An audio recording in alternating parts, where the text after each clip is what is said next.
All 4 riders called back for the restaging then of this 7th race, and to me that's absolutely the right decision.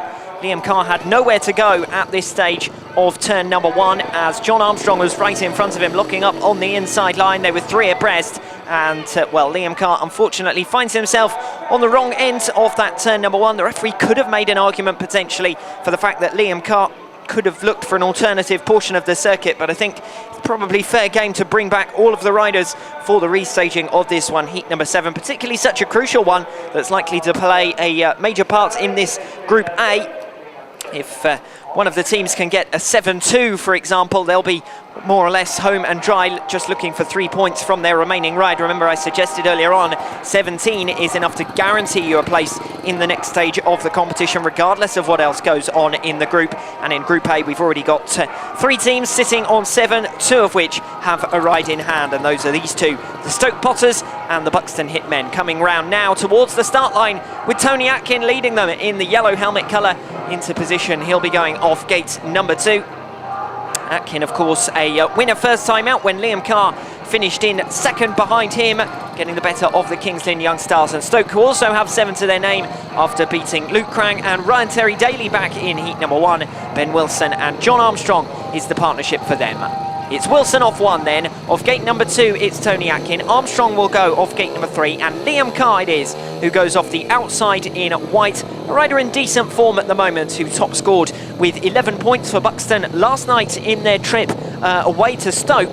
The Hitmen were hit for 25 as they lacked back up down the order, but importantly today, regardless of what the bottom end of your septet is like in the National League, whether you have a chance even of making the playoffs, if your top 2 is strong enough, this is the day to win a trophy for your team. So you've got teams like Buxton and Stoke, for example, who won't necessarily be expected to do a huge amount when they come to Mildenhall, who have that lower order strength.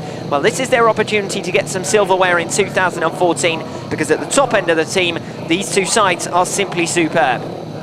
Wilson and Armstrong off 1 and 3 then. Atkin and Liam Carr off gates 2 and 4. The starting marshal settled Atkin in last.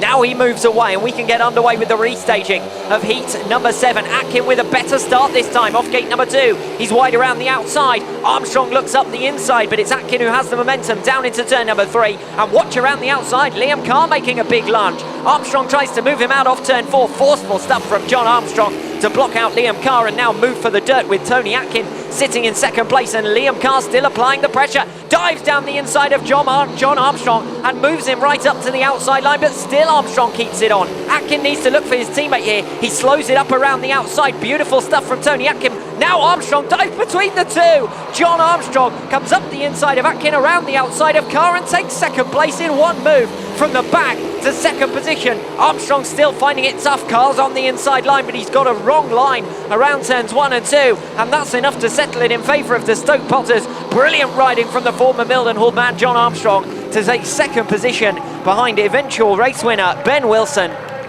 Brilliant racing from Armstrong. There was no work at all being done by Ben Wilson out in front. He was away and gone. It was what happened in second position that was really noteworthy. It was Tony Atkin who held second place early on. I thought that was comfortable. It didn't look like Atkin was under too much pressure, but he did seem to tire as the race went on around the outside line, and Armstrong started to gain in ground. All the while, Armstrong was under pressure from Liam Carr behind him, trying inside, trying outside, pushing Armstrong out of the way, and eventually Armstrong was out at the back. Carr was on the inside, Atkin was on the outside for second and third places, and Armstrong just burst between the 2 of them and dived through for second place to join his teammate up front for a 7-2, and I think that's all but enough to secure the Stoke Potters a place in the next stage of the competition, because the Young Stars and the Storm sit on 7 and 6, and the Stoke Potters are out in front already on 14, and having got the better of Kings Lynn earlier on, the Buxton Hitmen know they're in a decent position as well.